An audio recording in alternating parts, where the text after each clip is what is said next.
I played the heck out of Zelda Tears of the Kingdom last year. I loved the design of the new runes. Ultra Hand, a planned DLC feature from Breath of the Wild which got out of hand. Sorry. Fuse, which tried making the weapon system more engaging. Ascend, which grew organically from a debug feature. And the one you clicked on this video for, Recall, the natural evolution of Breath of the Wild's Stasis rune. Today I am less interested in how Recall works mechanically. You can check out this video from Useless Game Dev for a deeper look at mechanics. I'm mostly interested in the visuals. Obviously, you've seen my other videos. We'll use post-processing with renderer features, the draw renderer list method, some fancy stuff with depth testing, and the Sobel edge detector to put this effect together. I'll be using Unity 2022 LTS and URP, and all of the source code is on GitHub. When you rewind time, there's a lot going on. First, when you select the rune, the trails of each recallable object get highlighted with this outline effect, and the trail extends further with these clones appearing along the path. Then, when you select the object, this cloud bursts from the object in screen space and expands across the screen quickly in a screen wipe, and the insides of the cloud now appear grayscale, except the recalled object and the bits of the world inside the trail. At first glance, I didn't realize that the trail bits were still rendered in color. The recalled object and the trails have this glowing wave effect that pops in the instant you start the recall. The major challenge of making this effect work is finding a way to mask out the rewound object and its trail, because we're going to display only those bits in color and draw outlines around them. My first instinct was to use the stencil buffer to draw those bits with a different stencil ID, and then read back from the stencil during a post-process effect. I tried so hard to get this working, and I came to the conclusion that this may not be possible because of some shenanigans with the way the camera texture handles stencils. Or, well, doesn't handle stencils. That's fine though, because instead, we will still use layers to determine which objects should be masked out, but I'll manually re-render those objects into a secondary texture. That layer is going to be called Recall Object. Then, in a post-process, we can read that texture to determine which pixels should be color, which should be grayscale, and which should be outlined. By doing all of this with post-processing, I don't need to swap out any of the materials used by objects in the scene with special outline drawing versions of those shaders, which helps to keep all of the recall-specific visual code in one place. As with all URP post-process effects, we will need a recall settings class to hold the variables used by the post-process, a recall renderer feature to inject the paths into URP, a recall render pass to manage textures and run the shader, and the recall effect shader itself. We're also going to need a second shader file which we will use for rendering objects into the recall maths. We'll start with the recall settings C# class. Actually, the structure of this effect is mostly similar to my Mystery Dungeon sketch effect, so this may look familiar. This class extends volume component and iPostProcess component, which allows us to integrate our effect with URP's post-process volumes. Recall settings contains a list of parameters which we can tweak to control the appearance of the recall effect. There are a lot of them, and in order, we have the strength of the grayscale effect between 0% and 100%, a layer mask which defines the objects which are getting recalled. My other scripts will add a recalled object and its line renderer trails to the same layer when the recall begins, and remove them from the layer when it ends. A few variables for the screen wipe, an origin points controlled by external C# scripting, which moves the epicenter of the screen wipe animation, which plays when the recall starts, a wipe size value, which is also controlled by scripts and denotes how far the screen wipe should extend from the origin, a wipe thickness, which determines the width of the edges of the wipe animation, a noise scale, which controls the size of the per-lin noise values which are applied to the edges of the wipe animation, a noise strength, which influences how strongly the noise values affect those edges, then a few variables for the subtle highlight wave effect applied to the recalled objects, a size value, representing how large the highlight waves are, a strength value for the tint applied to the whole recalled object, and for the waves as a 2D vector, the speed of the undulations of the waves, a couple of threshold values for the waves, as they are based on the same noise values as the screen wipe, and an edge color, which is the tint color applied to the edges of the screen wipe and the recalled objects. These variables make the effect quite versatile, and we can create something that looks quite distinct from the effect in Tears of the Kingdom. The effect will become active and the shader will run when the strength variable is above 0. And we also need to provide an isTile-compatible method, even though it's marked as obsolete in Unity 6, and so it just returns false. Nothing breaks, and we can all move on with our lives. The second file is called recallEffect.cs, and it will contain the recallEffect class, which extends scriptable renderer feature, and then recallEffect itself contains the recallRender paths. Let's deal with the renderer feature first though. The renderer feature is pretty simple. It overrides the create method, where we initialize the paths, the addRenderPasses method, where we check if there is a valid set of recall settings attached to an active URP volume, and inject the paths into the URP rendering loop if there is, and the dispose method, which just calls a separate dispose helper method I'm going to write for recallRenderPaths. The renderer feature also contains the class definition for recallRenderPaths, which extends the scriptable renderPaths type. There's a lot more going on inside this class. We need to override the configure and execute methods, and I'm also going to include a constructor and 2 helper methods called createMaterials and dispose. The constructor does something very important. It defines exactly where the path should run within URP's render loop, and we're given a list of predefined spots to choose from. I picked before rendering post-processing, which runs the paths just before URP's internal post-processing code, stuff like bloom and vignetting. createMaterials is self-explanatory. I'll use it to set up a material which uses the recall shader, and another which uses the mask shader. We haven't written those shaders yet, but I pinky promise they'll use these names. Next up is the configure method, which is responsible for setting up resources such as textures when this path first becomes active. We need 2 RT handles, which are fancy wrappers around render textures, and both will be the same size as the screen. The first is a temporary texture, which holds the contents of the camera texture. It's impossible to run the shader on the camera texture and save the result directly back into the camera texture all in one operation, so we need to use an intermediate texture like this. The second RT handle holds the mask that determines which parts of the screen should be grayscaled or outlined. The shader which renders the mask will only draw black or white, so to save on space, we'll use the cheapest render texture format, with only 1 color channel and the lowest number of bits, which I believe is R8. Just the red channel, and just 8 bits. Reallocate if needed automatically scales these textures for us if the game window or the camera viewport is resized, saving us the pain of regenerating the textures ourselves. Thanks, Unity. Then we have the execute method, which is going to do most of the heavy lifting for this effect. It's like the ultra hand of renderPass methods. We will immediately stop running if this effect is being executed from a camera preview window, else everything breaks. Then we will create the material if this is the first time execute runs. This method is also responsible for passing all of the variables from recall settings class to the post-process shader, so we do that here using the setFloat, setColor, and setVector methods on the material. So far this approach looks eerily similar to the Mystery Dungeon sketch effect video, but now we're going to do something quite different. In that video, we copied the shadow map texture and use it in our own post-process, which was easy to do because Unity generates that texture anyway during a normal rendering loop.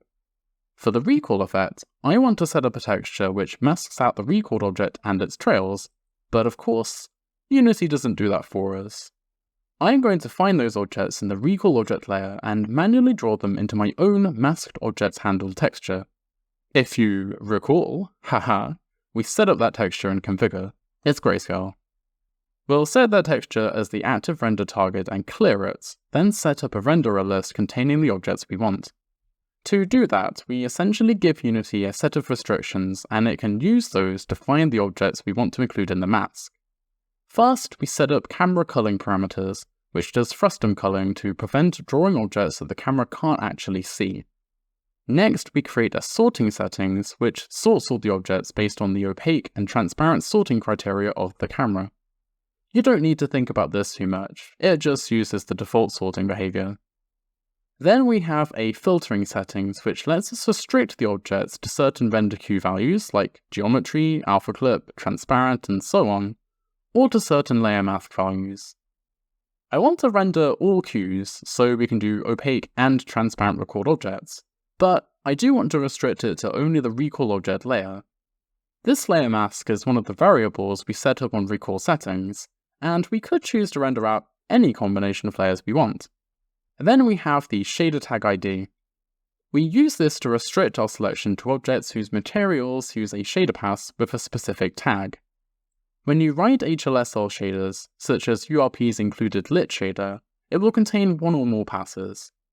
By the way, you can find and open this shader via Packages, Universal RP, Shaders, and all of the included shaders are in this folder. In URP, the pass which uses a light mode tag with Universal Forward as its value is what you'd think of as the main pass if you're using forward rendering. So by using Universal Forward as our shader tag ID, we'll capture objects which use the lit shader and most custom written shaders. We'll create a drawing settings object to use the mask material as an override. This does what it sounds like.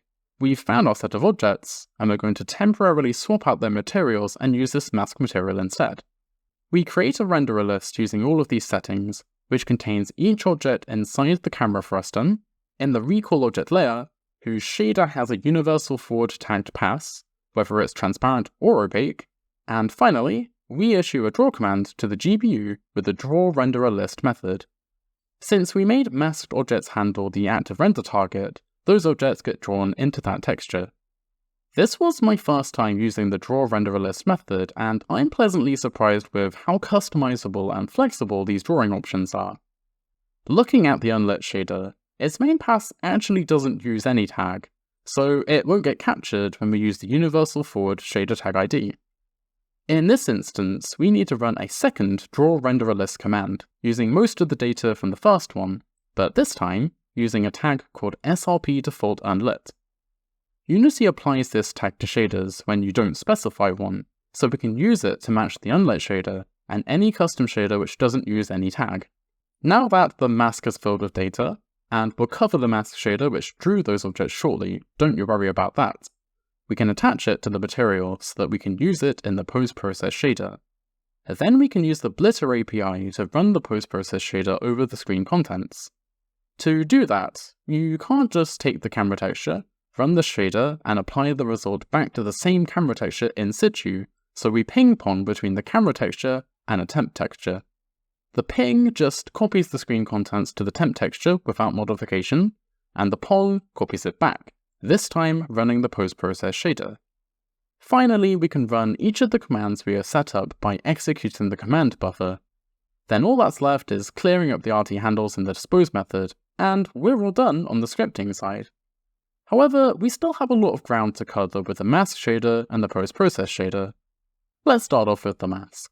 The naive way to draw this mask shader would just be to draw each object in the renderer list in full white and be done with it.